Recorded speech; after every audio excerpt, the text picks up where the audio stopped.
And so before we bring up our next reader, I would like to make a couple of announcements. First of all, as I said before, we're having a donation raffle in support of a wonderful local cause, the OSLP Arts and Culture Program. They bring arts and culture to those with disabilities in our community. So any donation at all over here will get you a raffle ticket, and there are some great prizes. The prize list is over there. We're going to have multiple drawings each day and multiple prizes in each drawing. So a lot of chances to win some really great stuff. Also, while I'm standing here, I would like to thank some of our sponsors who made this event possible this year. Arrowcloud Press, United Rentals, Tsunami Books, Sundance Natural Foods, Capella Market, Baja Fresh, New Zone Gallery, Sweet Life, Starbucks, Trader Joe's, and Bijou Metro all helped us out this year. And that's only some of them. Okay, so without any further ado, I would like to bring up our first guest reader, Quinton Hallett. Quinton, let me tell you a little bit about Quinton. First of all, I asked all my readers and my staff and helpers to give me a little bio to introduce them with, and some did, some didn't, so we'll be just playing it by ear. But Quinton gave me a little bio, and this is what she says. Quinton Hallett writes and edits from Noti, Oregon. For the Oregon Poetry Association, she has co-hosted a reading series, facilitated poet visits to Crow High School, led craft workshops, and served on the board. She has 3 chapbooks, poems published in diverse journals and anthologies, and her first full-length poetry collection, Mrs. Schrodinger's, oh, I got it spelled wrong. Mrs. Schrodinger's Breast is just released from Uttered Chaos, a local Eugene press. Also, I asked, just for fun, I asked some poets, or I asked all the poets to give me a 1-sentence or 2-sentence bio, and Quinton did one of those, and she says, an Oregonian for 27 years and counting, Quinton Hallett writes, edits, and tends her rural property in the Coast Range foothills west of Noti. And 6-word bio, former urban girl digs dirt now. Please welcome Quinton Hallett.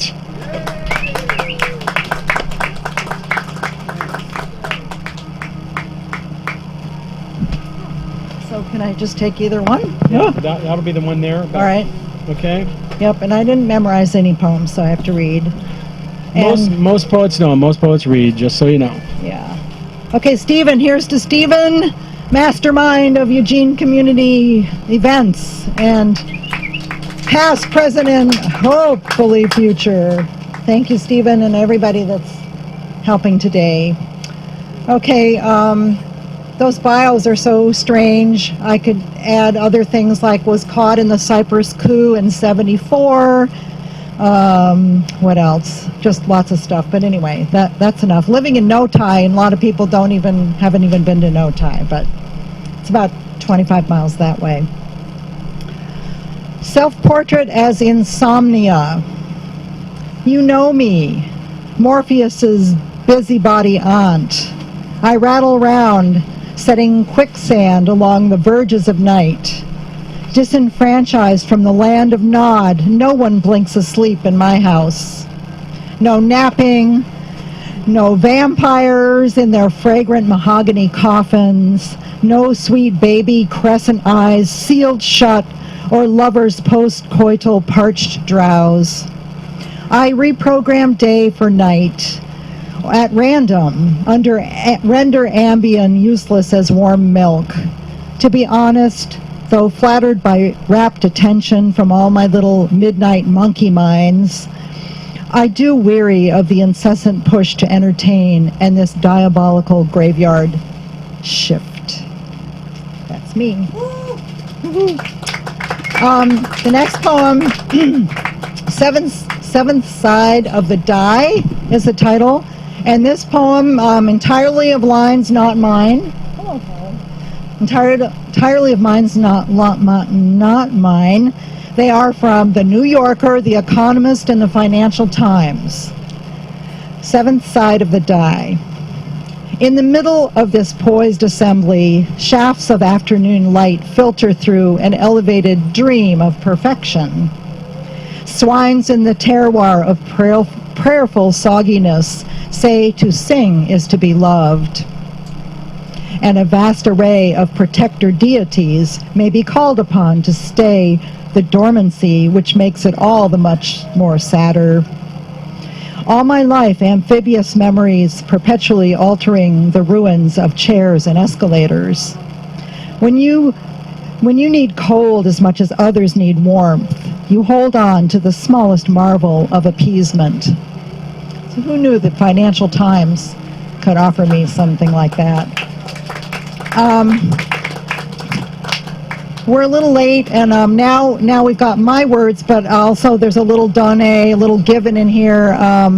Some poets and I like to throw around word lists, so you get 10 poets and you get 10 different poems, but the word list is really fun, and it's a good prompt and lots of fun. And this poem is Earth Day, Eugene's national holiday.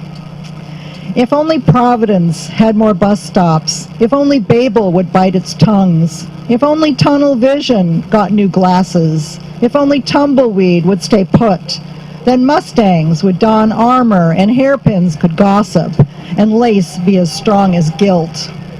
If only bilious was not in the Constitution, if only the adulterated could take selfies, if only false abandon could cakewalk backward, if only justice would percolate its verdict, then the High Court and its irresistible pages might abandon their scales, and the tender moon could orbit the battlefields. Give the fallow hero a crack at some earth, please. Earth Day.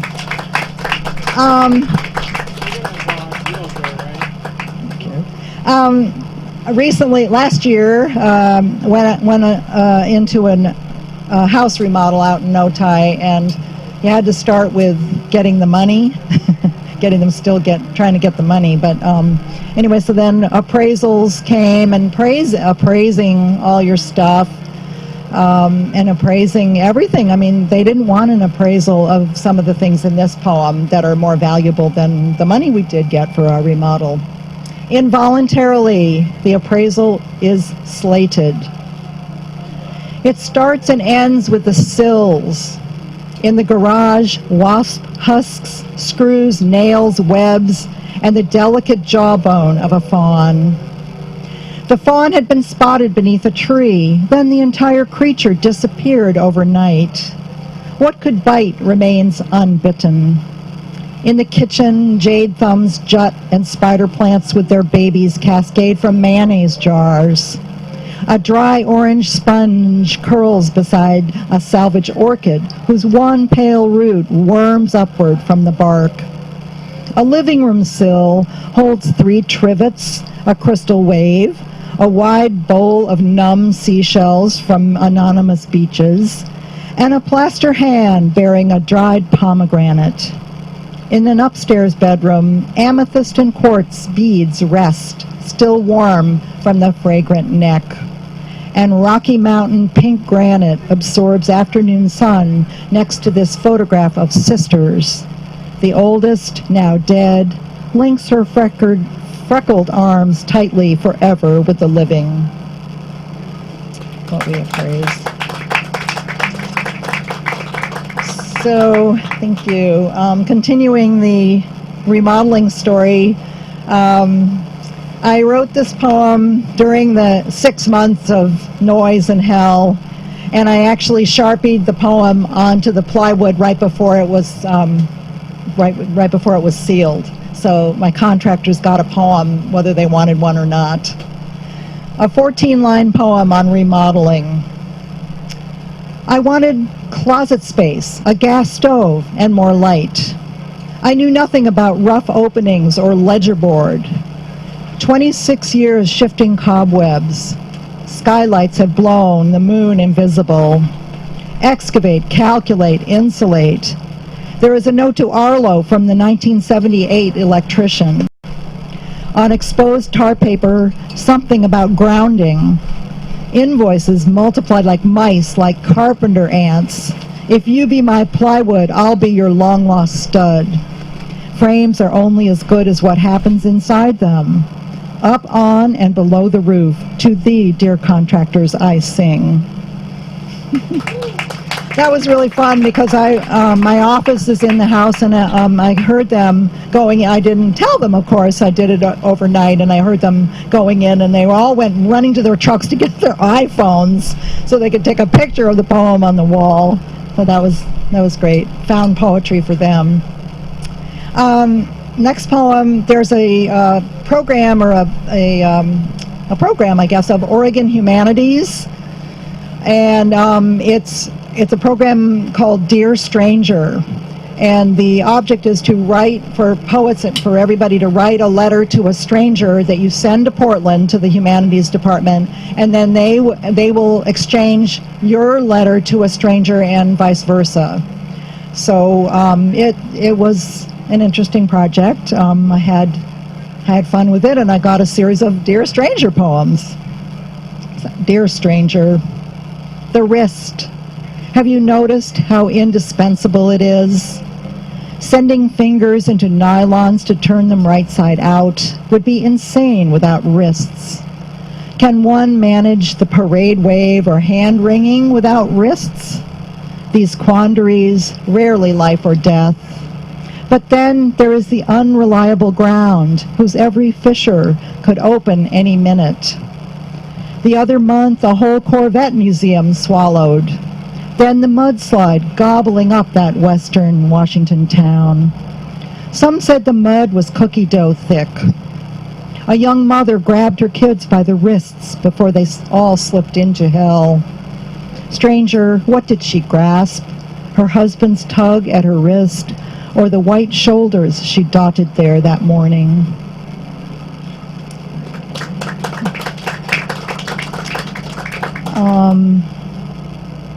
No intro. Like clamps, they hold on to each other. You say it is too heavy. What is the scale? What is its limit?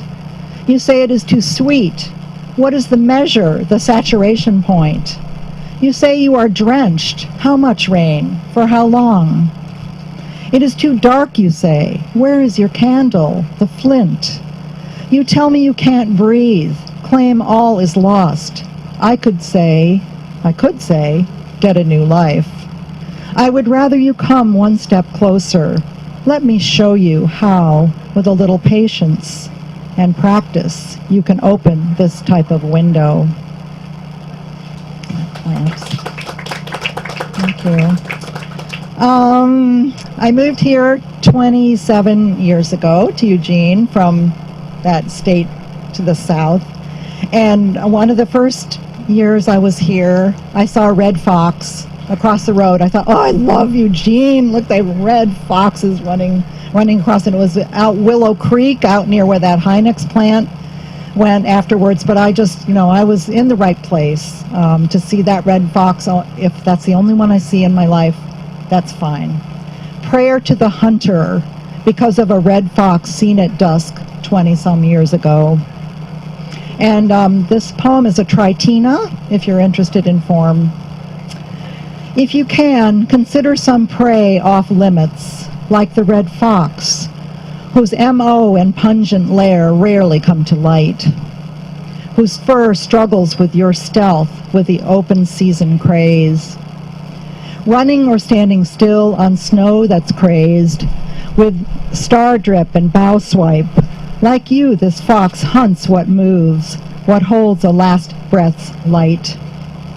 If you sense a dash at the speed of light and think you know how he will move, do not be crazed. Put your gun down. Let him not be the last wild fox.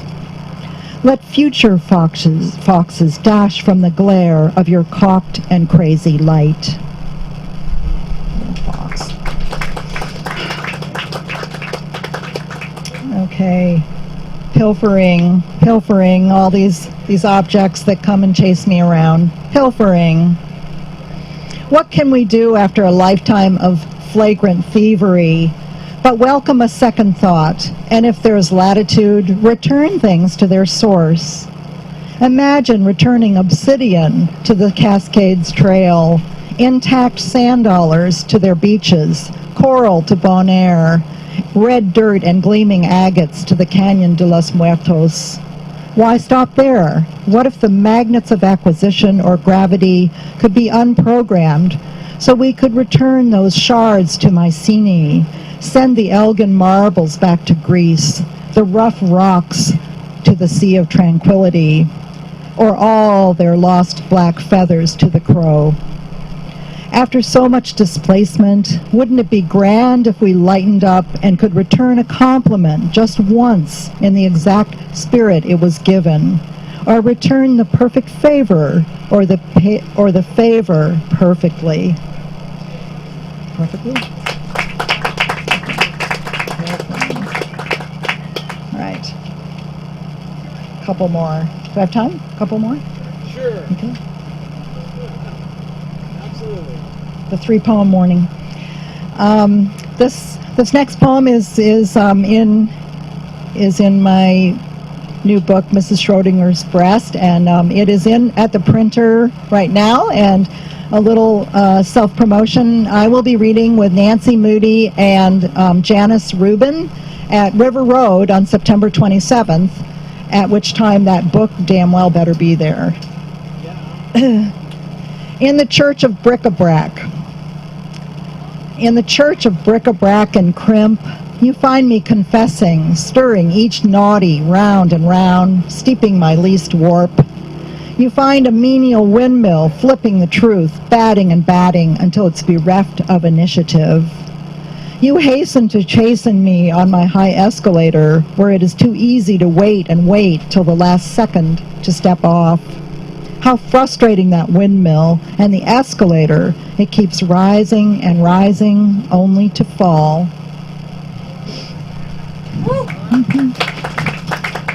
Okay. One more. Evergreen. Wick in the forest. Oblong clearing gives air enough gripe to paint fire here.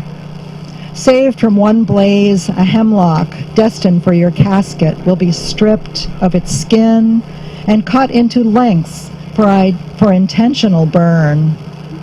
Loggers on a taco break lean against their rigs or climb into a faux calfskin bench to chug a cool one from the tote. They hoist and set the hemlock, return home to their fires. This evergreen, how long ago it was planted to furnish and frame the last best house for you. Thank you. Thank you, thank you, thank you. Thank you, Stephen. Is that it? Yeah, that's it. If I played an instrument, you'd listen to me play the instrument. Thank you so much, Quinton. That was awesome.